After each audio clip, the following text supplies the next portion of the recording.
Okay. Festus is running out of places to hide. Aloy? I just registered a huge energy surge back in the production chamber. Something big is happening.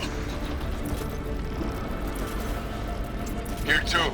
Everything's glowing. The machine that Festus was building. It must have finished it.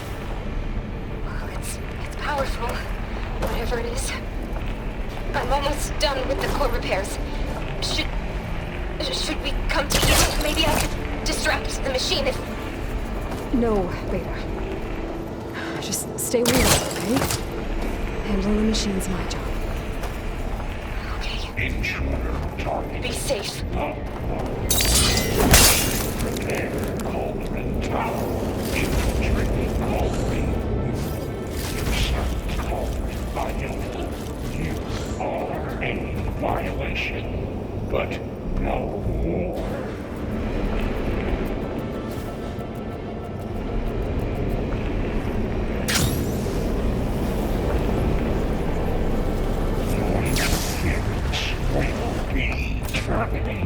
Deploying priority. I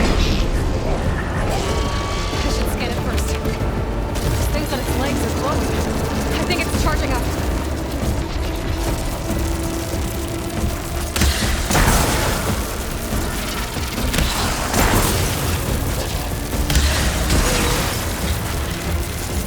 Now I need more. Finish charging.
You did it!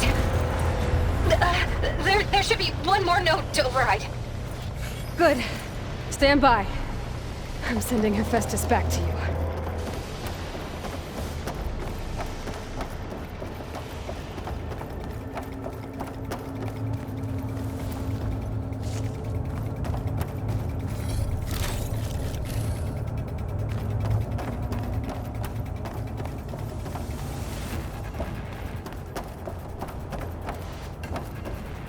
I'll have use for these soon enough.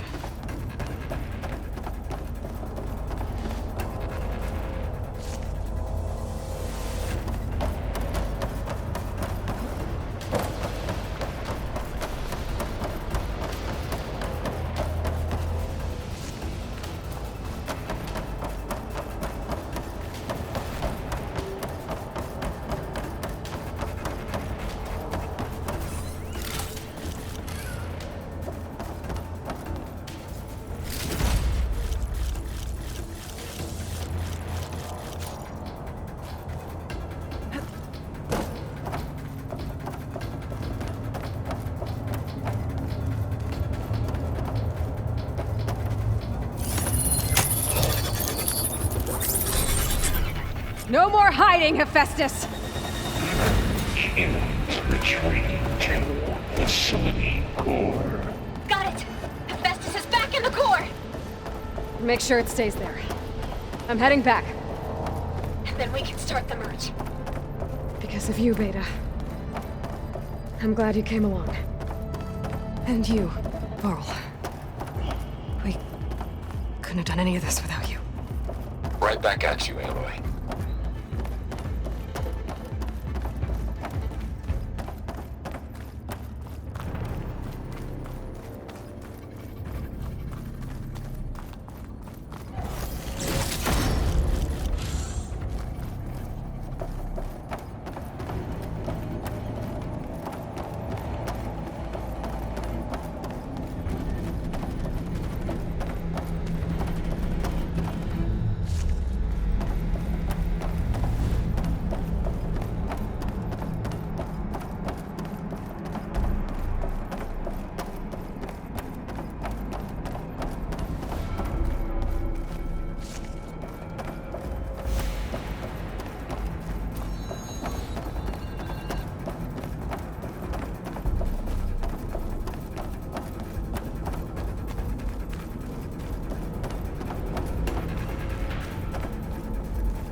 Save the extra stock for later.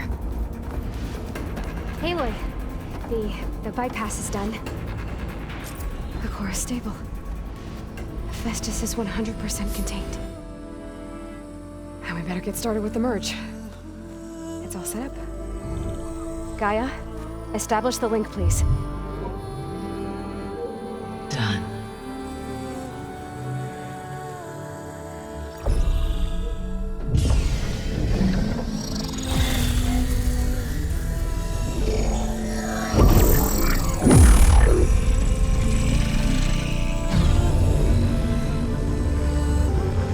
Okay, to complete the merge, we need to excise Hephaestus' malicious code.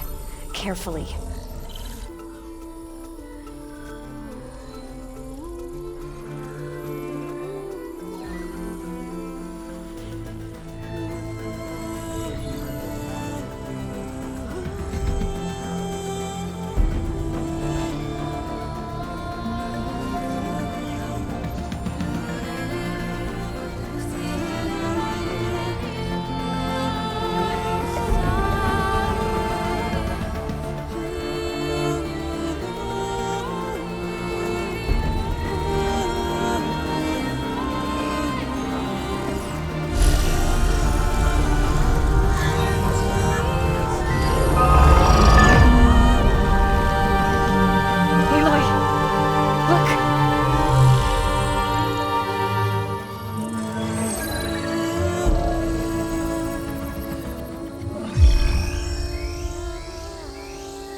Well, hello, redundant copy. You cost us quite a lot of time.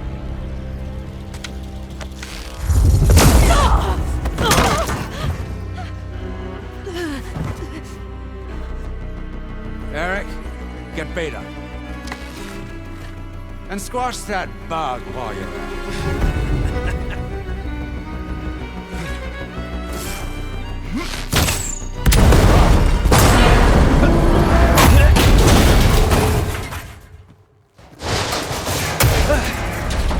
Ooh! Get behind me.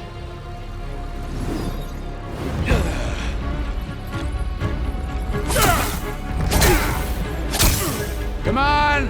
Quit screwing around. Now we're having fun, right?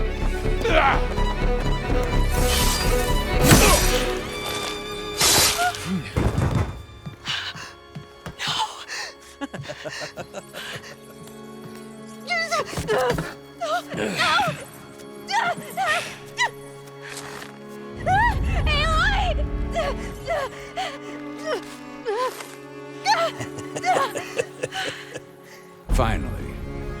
Tilda, get Gaia and Hephaestus ready for transport. Tilda! I failed. Hush. All is not lost. Tilda! What the hell are you doing? Stop her! I can't even see her!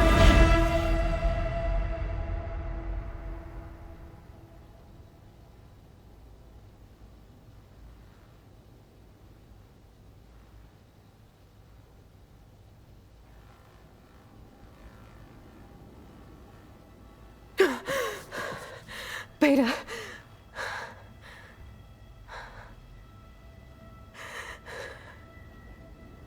Varl.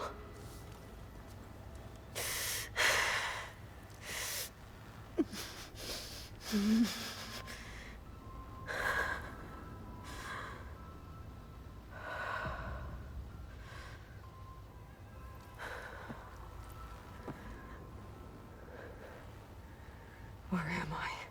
Ah, you're awake. You took quite a hit when Gerard attacked you.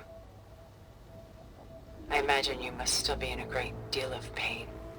I can assure you that we are safe. The others can't detect us here. You mean the other Zeniths? You must be Tilda. I wasn't sure if Beta would have told you about me. Where is she? Alive. And while she isn't where she wants to be, not in urgent danger. We must discuss how to get her back, of course, after you've shaken off the cobwebs. When you're ready, take the stairs down the hall and come see me. In the meantime, I'll make breakfast. Breakfast. Okay.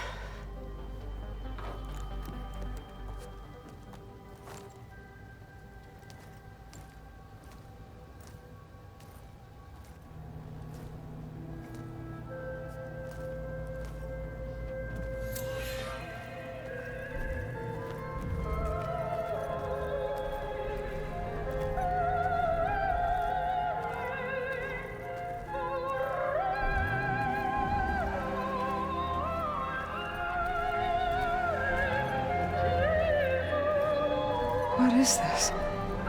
Just a few favorites from my collection. Rescued and stored here just before I went off-world. Take a look, if you like. I'm curious to hear your impressions. My friend is dead. Beta and Gaia are gone, and you want me to look at old paintings? Don't be so quick to dismiss the comfort we can find in art, or the insight we might gain.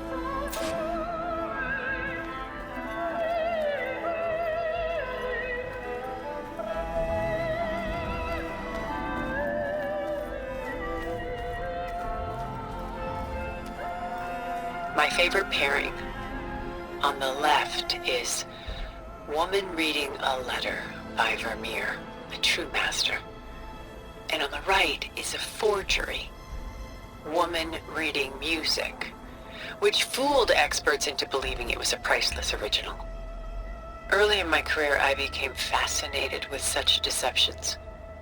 Eventually, I developed scanning software that could detect fakes with unparalleled accuracy. Is that how you made enough money to buy your way onto the Odyssey? Oh no. I made my real fortune later.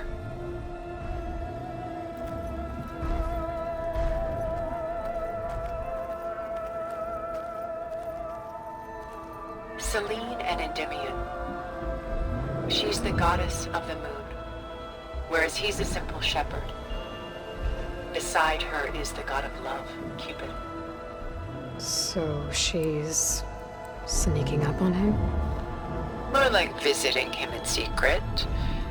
The torch that Cupid bears represents Selene's undying infatuation with him. Though the two must remain apart, her love will forever burn.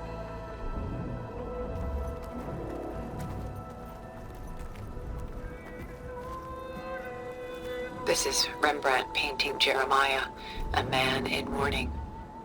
Mourning what? His home. The ancient city of Jerusalem. He foresaw its impending doom, but could do nothing to prevent it. So instead, he saved its treasures from destruction, just as I saved these works. You could say we're kindred spirits.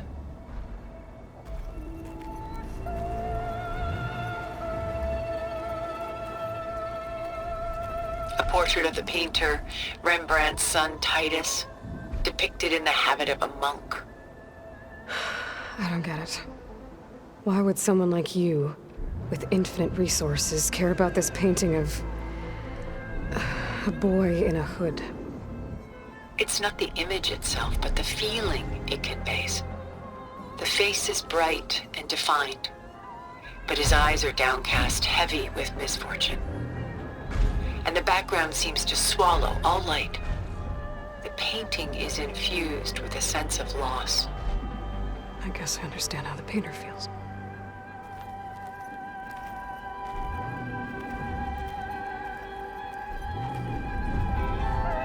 Rembrandt's The Night Watch, by far the most famous painting my homeland ever produced. It was commissioned to honor a militia made up of influential citizens. I guess you must have been an influential citizen. In my day. But not as influential as you've been in this new world.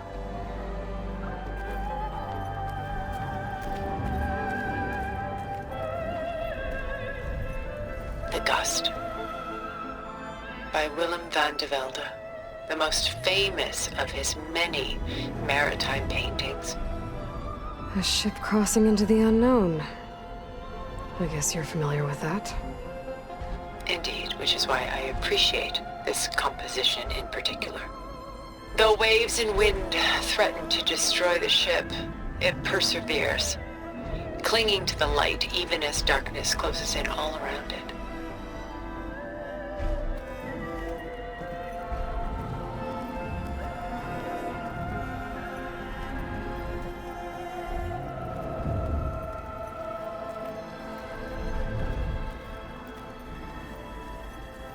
Stunning, isn't it?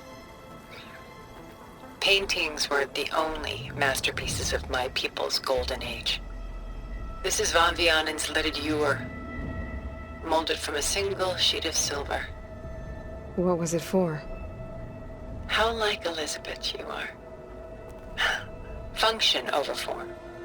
Its practical purpose was less important than its meaning. Van Vianen created it in honor of his late brother, who himself was a famous silversmith. A memorial. Yes. Such beauty from sorrow.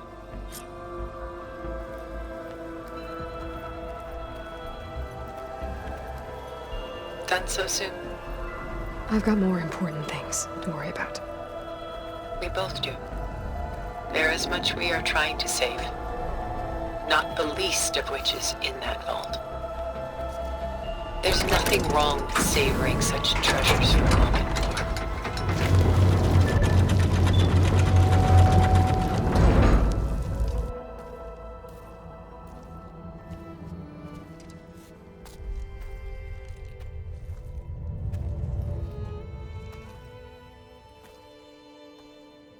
There you are. Feeling better? How did you find us? At the cauldron? And what did you do to everyone right before I passed out? All business, I see. Well, suffice it to say we were keeping a very close eye on Hephaestus, knowing we would need it at some point.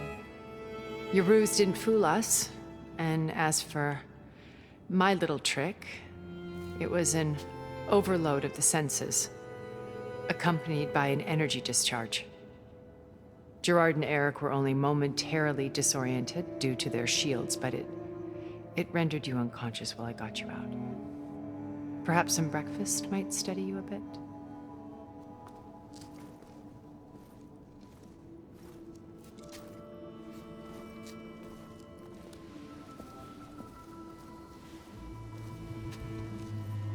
This was your house. The one you recreated for Beta, in the data channel you shared. How perceptive of you. Please, this way. After everything your people have done, you think I'm just gonna sit down and have a chat with you? They're not my people. They never were, and especially not now. You shot off into space with them, and lived with them for 1,000 years before coming back. So what made you suddenly turn on them? Quite simply, this. My old focus. You repaired it? But that means you've seen Incredible things. What you've accomplished in 2 decades of life.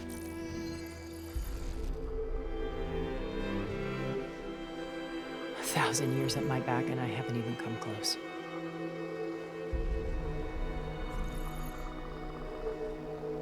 I'm sorry if I invaded your privacy, but I had to. In order to understand. To be enlightened. You truly are Elizabeth's blood. With her drive, her sense of mission, her integrity. Watching all this shamed me for the company that I've kept. Having seen it, all I want is to help you. even if it means stopping your friends? Especially so. Please, sit down.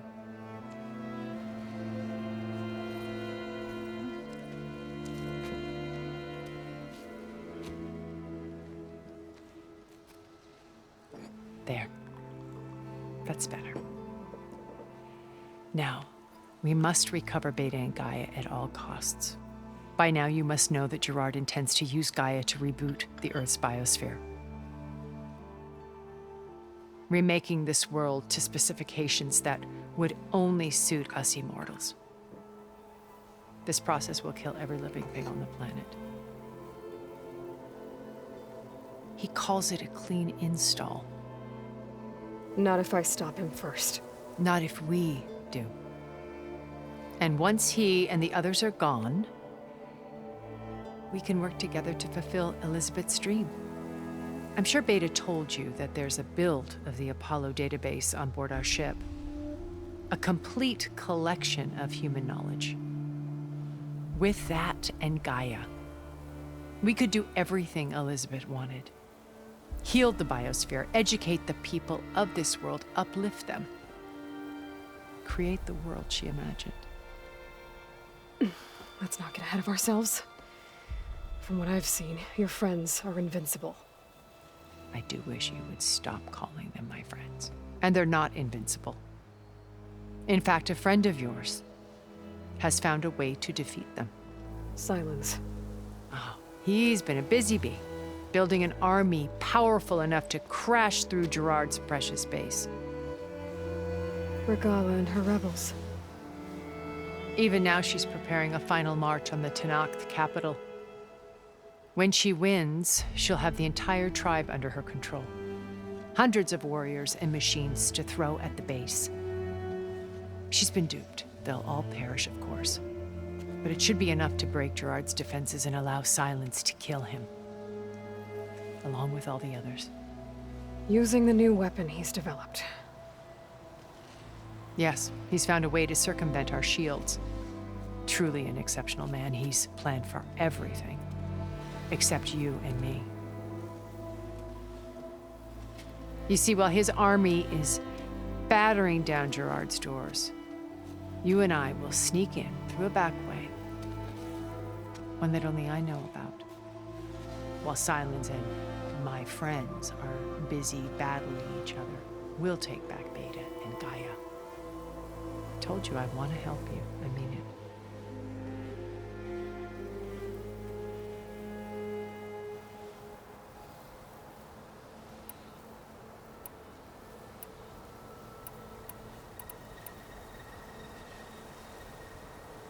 My old focus. How did you find it, let alone repair it?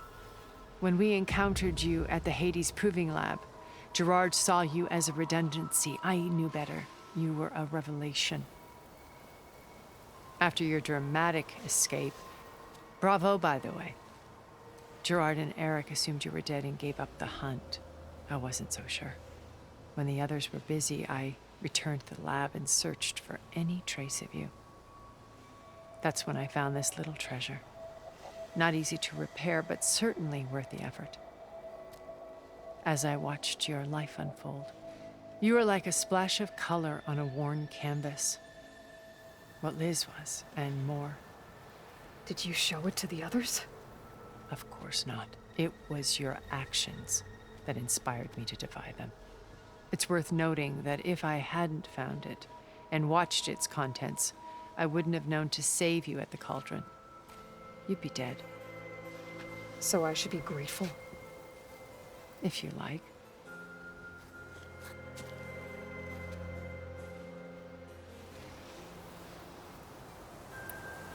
So you know all about me.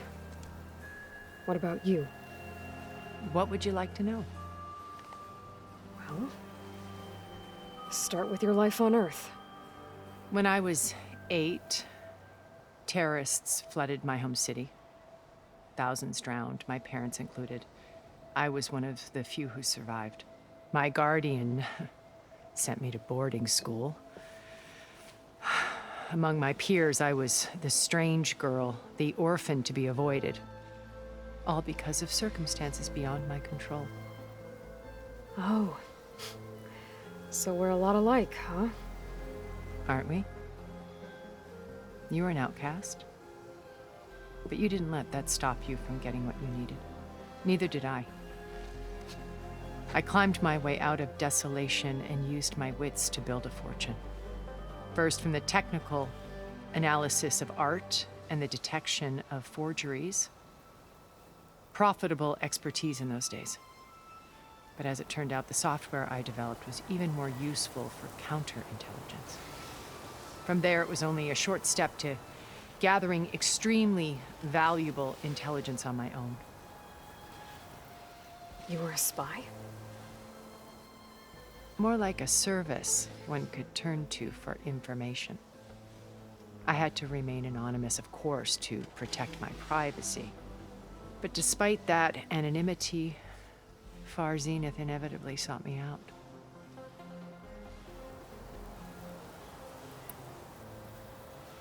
What happened when Far Zenith approached you? They painted an irresistible vision of humanity's future. One where we need not fear illness or death, where we explored the furthest reaches of the stars and thrived. It was only later that I realized that they only intended to bequeath this future to the rich and powerful. By the time I finally figured it out, the walls were closing in, Pharaoh's machines were devouring the earth. So I accepted Far Zenith's invitation to a berth on the Odyssey. I wanted Liz to come, but she had nobler plans, as you well know.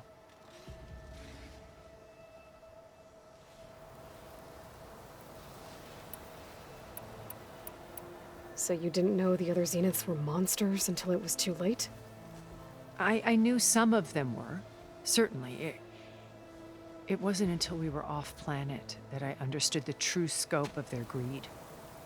I was grateful to simply be alive, but The others became obsessed with a kind of effortless immortality. They built a colony where machines serviced their every need, where any memory or fantasy could be endlessly savored in virtual reality. It wasn't life. It was stultifying, a pampered dream state. As the decades passed, I withdrew more and more, alone yet again, but this time with eons to consider my mistakes. Now, finally, having met you, I feel like I have a second chance. To do what? Help you, of course. To fulfill Liz's dream, which isn't so different from Far Zenith's original vision. A better future for humanity.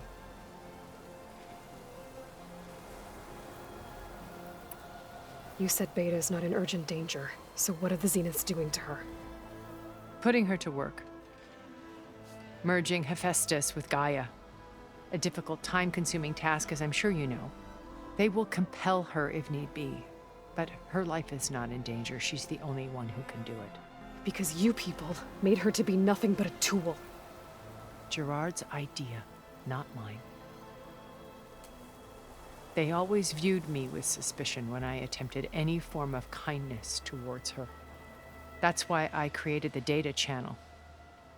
A virtual place where we could speak in peace. So this channel you shared with Beta, none of the other Zeniths ever found out about it. Gerard believes he's the most cunning of all of us. Even after 1,000 years, he still can't imagine that I would outwit him. The channel allowed me to interact with Beta away from their mistrustful eyes. It offered us a chance to be ourselves. Until you cut off all contact. Yes, though it pained me. I was worried that our meetings would do her more harm than good. Well, she felt like you tossed her aside. I was afraid the others would find out and punish her. She may not have had the comforts of friendship anymore, but at least I ensured she was safe. I know it seems harsh, but you must believe that her well-being has always been paramount to me. Why did you make the data channel look like this place? I built this house as a shelter to weather any storm. A safe place. Not just for me, but for the art stored below. Cultural artifacts of incalculable value. Truly some of the greatest achievements of human civilization. And you wanted Beta to see them? Yes. Her upbringing was so cold and technical. I thought if she could experience Vermeer and Rembrandt, it would bring something else into her life. A heritage every bit as valuable as the scientific and technical data being drummed into her. I'm sorry I had to cut off contact, but I'll never regret sharing this house with her. She needed its shelter even more than I did.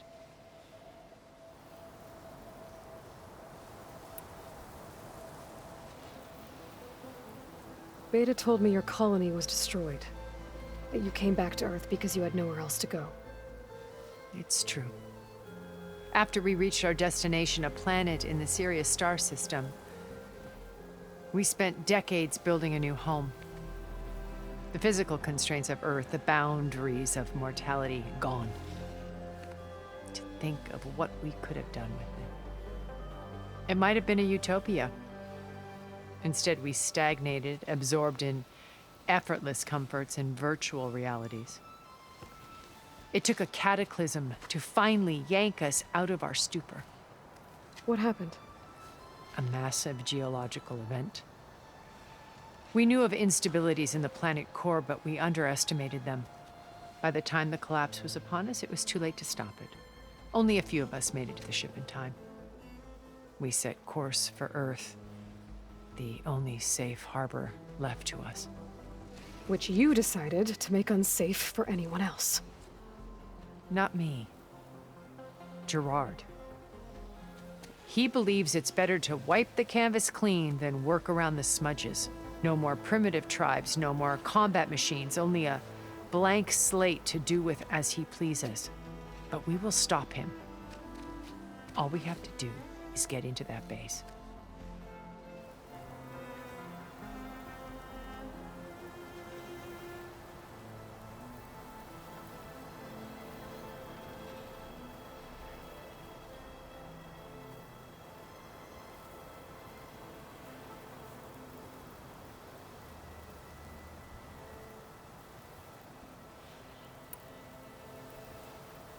What exactly is your plan to sneak into the Zenith base? We will make use of a lesson I learned from an early age. Always know your exits. In this case, a place where Gerard's new construction meets the ancient foundation, a passage that only I can access. When Silence flings his army at the base, we will enter through this back door, bypassing most of the fighting. The distraction will provide us with a window in which to rescue Beta and Gaia.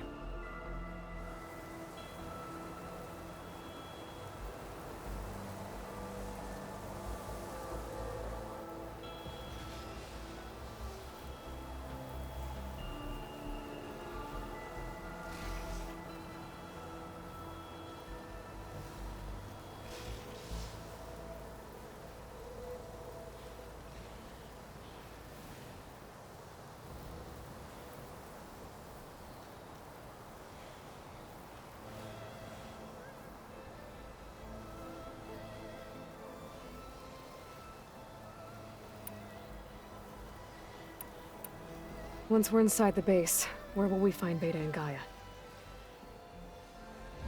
Here in the command center. By then, Gaia will have been reunited with all of its subordinate functions, including Hephaestus. What about the alpha build of Apollo on your ship? A simple matter of recovery once the others have been dealt with. With that in hand, we'll have everything we need to make this world as it should be.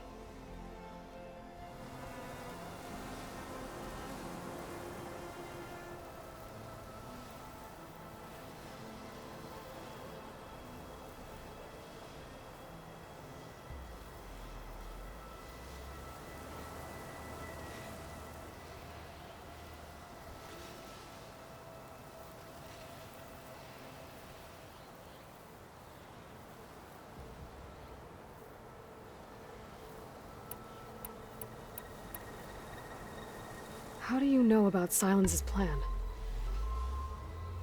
He isn't the only one adept at spyware. You hacked his focus? No, he's too careful for that. But his subordinates? Not so much. He gave additional focuses to the tribals he branded the Sons of Prometheus. The ones working with Regala.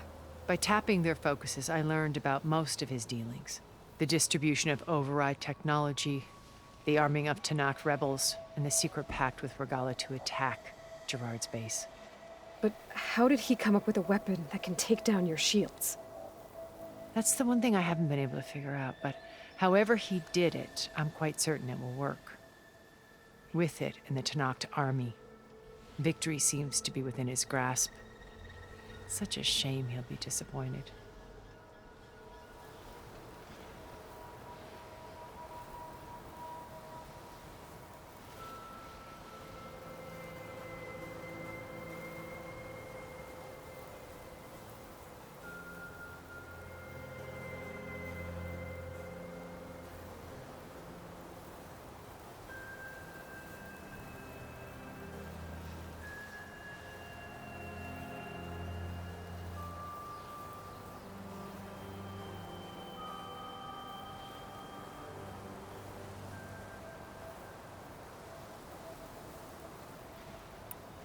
Regala's only interested in killing Hekarro and waging war on the Karja. What does she have to gain by attacking Zeniths? It's the price she must pay for her war. Without the ability to override machines, her little rebellion would have languished in the desert. So she trades with the Sons of Prometheus. Machines to help her overthrow Hekarro.